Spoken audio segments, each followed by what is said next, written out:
Welcome back to the new topic, excretion, the waste disposing system, part 1.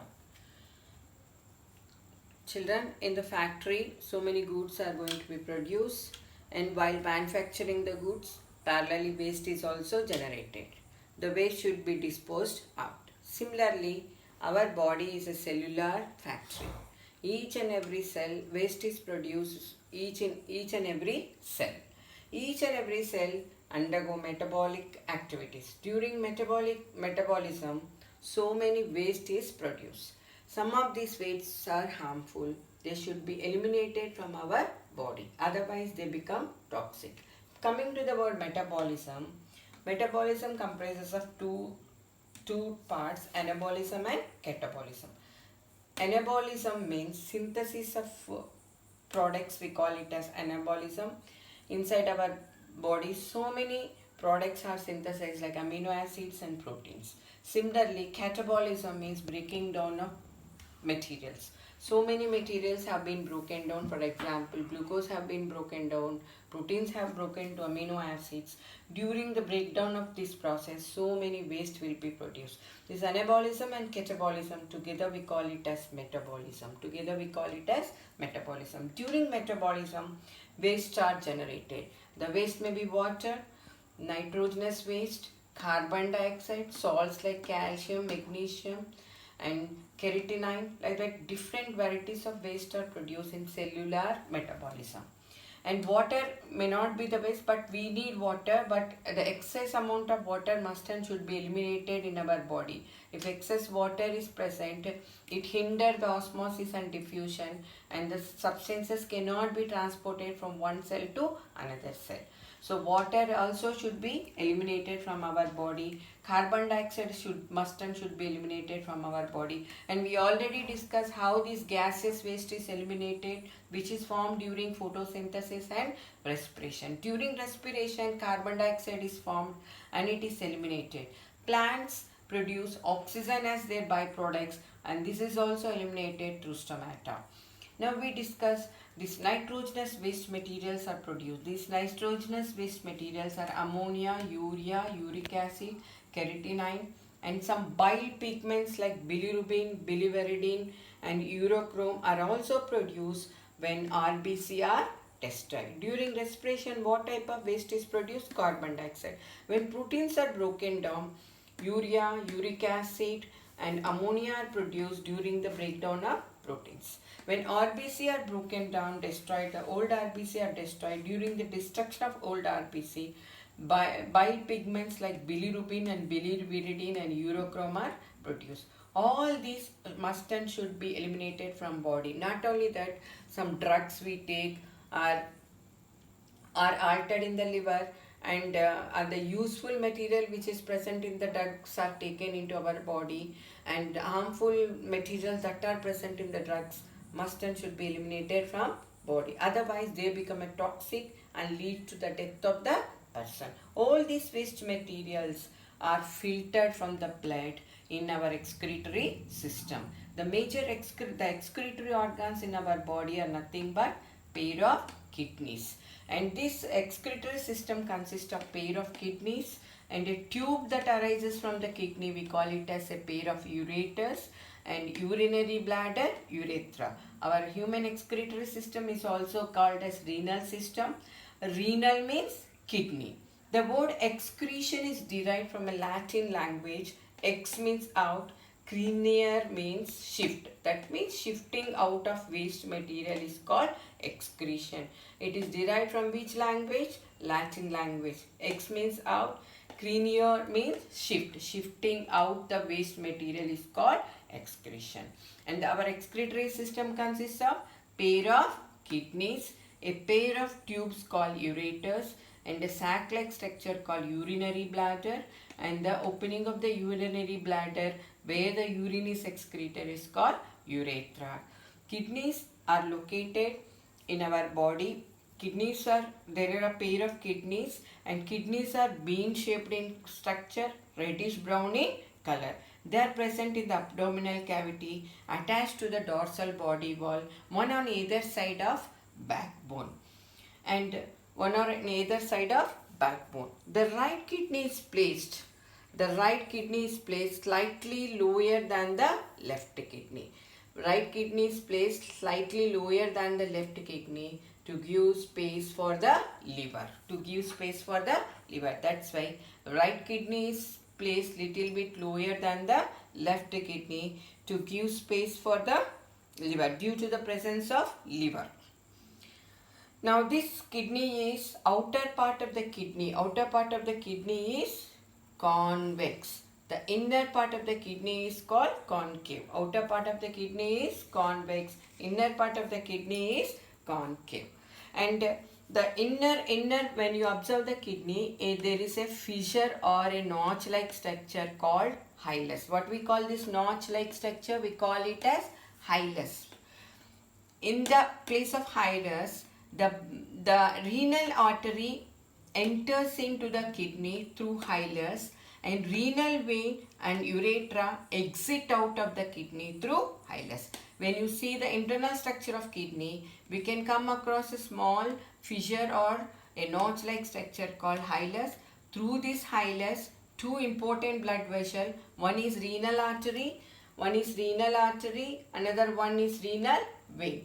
Renal artery enters into the internal part of kidney through hilus, and renal vein and ureter exit out of the kidneys. These kidneys will filter the waste material that is formed in our body, and this is carried to the kidneys for filtration. So all the waste material that is formed in each and every cell is collected by the blood and filtered in the kidneys. Let us discuss about the internal structure of kidney. When you cut the longitudinal section of kidney, we can come across so many internal parts in the kidney. Basically, two major things, two distinct reasons you come across in the kidney. The outer part of kidney, which is dark red in color, is called cortex, and the inner part of kidney, which is pale red in color, is called medulla. Outer part of kidney is called cortex and inner part of kidney is called medulla. Inside the kidney, each kidney is made up of approximately 1.3 to 1.8 millions of microscopic fundamental tubular structures, which are the fundamental unit of kidney. We call them as nephrons. What we call them? Nephrons.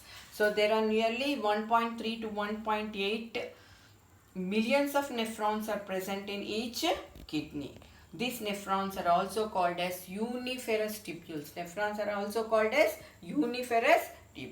Let us discuss the structure of nephron. Each nephron have basically two parts: Malpighian body, renal tubule. Every nephron consists of two important parts called Malpighian body, renal tubule. I am going to post a picture of nephron. You can go through it. Nephron has two major parts: Malpighian body, renal tubules. First, let us discuss. This Malpighian body is again consists of two parts: Bowman's capsule, glomerulus. This Bowman's capsule is a blind cup-shaped structure. Bowman's capsule is nothing but it is a blind cup-shaped structure which has fine blood capillaries. Called glomerulus. Bowman's capsule and glomerulus together called as Malpighian body.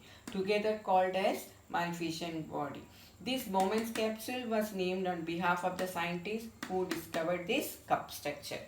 Now Malpighian tubule consists of Bowman's capsule, glomerulus. Glomerulus is nothing but a fine blood capillaries seen in the nephron. We called it as glomerulus. What we call it? Glomerulus. See, when you observe this glomerulus is formed by efferent arteriole and ends with efferent arteriole. The efferent arteriole enters into this cup, and this efferent arteriole divides into small blood capillaries called glomerulus, and these blood capillaries or this glomerulus is lined by a single layer of squamous epithelium called podocyte, and this podocyte contains small pores so that the blood can be filtered. The narrowness of efferent arteriole provides a pressure for filtration, which is called ultrafiltration. Efferent arteriole is somewhat wide and efferent arteriole is narrow. Because of this narrowness, what will happen? A pressure is created. Due to this pressure, the waste materials are filtered completely. That is called ultrafiltration. What we call it? Ultrafiltration. The next part we call it as renal tubule. What we call it as? Renal tubule. Renal tubule has three parts: PCT, loop of Henle, DCT. PCT means proximal convoluted tube. DCT means distal convoluted tube. This convoluted means highly coiled tube. The highly coiled tube we call it as proximal convoluted tube, and loop of Henle, which look like a U shape in structure or which look like a hairpin. Now the distal convoluted tube will opens into collecting tubule. Inside this collecting tubule, before this collecting tubule, let us discuss about some other internal structure. I already said that medulla is in inner region. Inside the inner region, you can come across some inverted pyramid-like structures. These inverted pyramid-like structures, we call them as calcices. And calcices contain microscopic tubules called nephrons.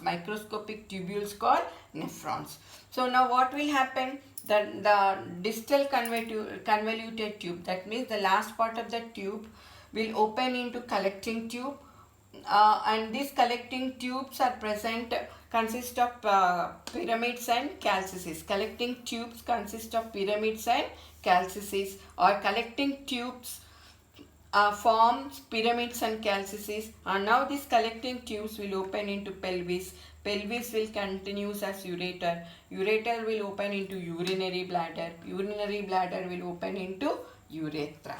See, before going to that, the efferent arteriole which come out from the Bowman's capsule form a network of blood capillaries around the renal tubule. That network of blood capillaries, we call them as peritubular capillaries. What we call them? Peritubular capillaries. These peritubular capillaries will open into renal or form a renal venule. Renal venule will go and open into renal vein. Efferent arteriole, peritubular capillaries, renal venules, renal vein.